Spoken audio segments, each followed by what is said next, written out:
कुछ रहस्य समय की धुंध में खो जाते हैं, लेकिन जब सच्चाई सामने आती है तो वह अतीत को नया अर्थ दे देती है। ये कहानी है मीरा की, जिसने अपने परिवार के गहरे छुपे राज से पर्दा उठाया और न्याय की रोशनी बिखेरी। रात के गहराते सन्नाटे में जब पूरा गांव नींद में डूबा हुआ था, मीरा की आंखें छत पर टंगी पुरानी लकड़ी की घड़ी पर टिक गई। घड़ी की टिक टिक की आवाज पूरे कमरे में गूंज रही थी। मीरा अपने पुश्तैनी घर में अकेली थी, वही घर जहां उसका बचपन बीता था। ये घर सिर्फ दीवारों से बना एक मकान नहीं था, बल्कि उसके अतीत की वो परछाई छुपी थी जिसका बोझ मीरा के पिता ने सालों तक अपने सीने में दबाए रखा। पिता की मौत के बाद मीरा जब उनका सामान समेट रही थी, तभी अलमारी के कोने में उसे एक पीला लिफाफा मिला।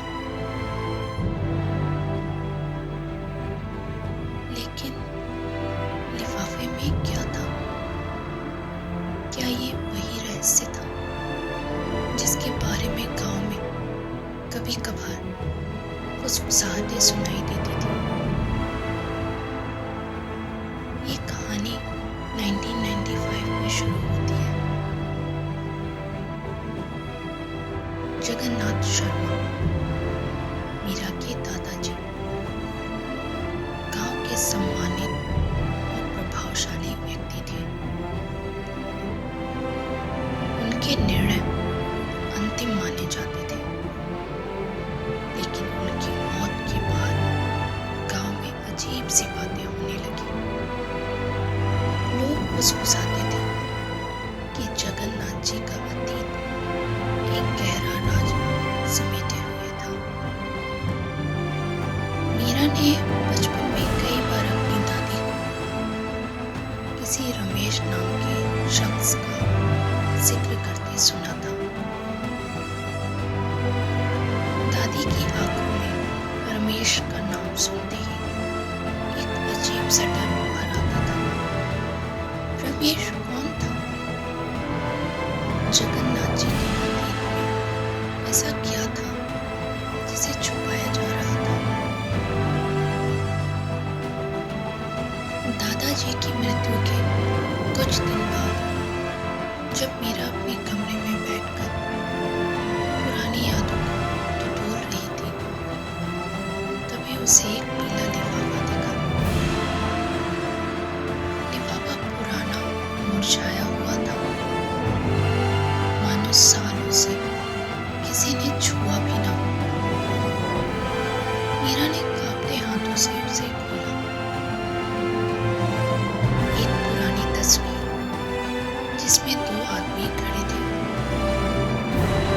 एक उसके दादाजी और दूसरा एक अजनबी चेहरा, शायद रमेश। एक पत्र जिस पर लिखा था, अगर ये सच सामने आया तो हमारे परिवार की इज्जत मिट्टी में मिल जाएगी। पत्र के इन शब्दों ने मीरा को अंदर तक झकझोर दिया। मीरा ने गांव के पुराने दस्तावेज खंगालने शुरू किए। एक पुराना रिकॉर्ड मिला जिसमें एक पुराने जमीन के विवाद का जिक्र था। क्या रमेश उसी विवाद का हिस्सा था? क्या दादाजी का इस विवाद से कोई लेना देना था? मीरा को याद आया कि उसके दादा ने कभी इस जमीन के बारे में बात नहीं की थी। हर बार जब मीरा ने उनसे इस विषय पर पूछा तो उन्होंने चुप्पी साध ली। मीरा ने ठान लिया था वो सच जाने बिना नहीं रुकेगी। मीरा ने गांव के बुजुर्गों से बात करनी शुरू की। पुरानी चौपाल में बैठकर उसने रामदीन काका से पूछा, जो जगन्नाथ जी के समय के इकलौते गवाह बचे थे। रामदीन काका की आंखों में अतीत की परछाई भर आई। उन्होंने धीमी आवाज में बताया, बिटिया, रमेश तेरे दादाजी का सगा भाई था, लेकिन उसे परिवार ने कभी अपनाया नहीं। मीरा सोचने लगी, पर क्यों? रामदीन काका ने बताया, रमेश ने गांव की एक लड़की से शादी कर ली थी। वो समाज के नियमों के खिलाफ था। जगन्नाथ जी ने अपने भाई को घर से निकाल दिया और फिर कभी उसे अपनाया नहीं। लेकिन कहानी यहाँ खत्म नहीं होती। एक रात जब गांव में जमीन का विवाद हुआ, तब रमेश ने अपने भाई को बचाने की कोशिश की और गोली का शिकार हो गया। जगन्नाथ जी ने इस सच को हमेशा दबाए रखा, क्योंकि उन्हें डर था कि अगर ये सच सामने आया तो परिवार की प्रतिष्ठा पर सवाल उठेंगे। अब मीरा के सामने सबसे बड़ा सवाल ये था, क्या उसे ये सच उजागर करना चाहिए? क्या सच सामने आने पर परिवार की साख दांव पर लग जाएगी, या फिर सच को दफना देना ही सही रहेगा? मीरा के मन में दुविधा थी।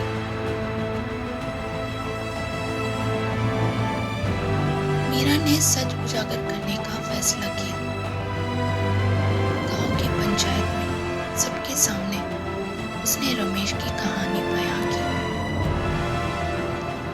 गांव वालों ने रमेश की कुर्बानी की कहानी सुनी तो उनकी आंखों में सम्मान और पश्चाताप झलक आया। गांव वालों ने रमेश की स्मृति को सम्मान दिया और मीरा के परिवार की सच्चाई के प्रति निष्ठा की सराहना की। मीरा के इस साहस ने परिवार में एक नई शुरुआत की। रिश्ते जो सालों से झूठ के बोझ तले दबे थे, अब सच की दुनिया पर फिर से जुड़ने लगे। दादी ने मीरा को गले लगाते हुए कहा, बेटा, कभी कभी सच सामने आना मुश्किल होता है, लेकिन वो जरूरी भी होता है, ताकि आत्माओं को शांति मिल सके। सच चाहे कितना भी पुराना हो, जब वो उजागर होता है तो न सिर्फ दिलों को जोड़ता है, बल्कि पीढ़ियों को सुकून भी देता है।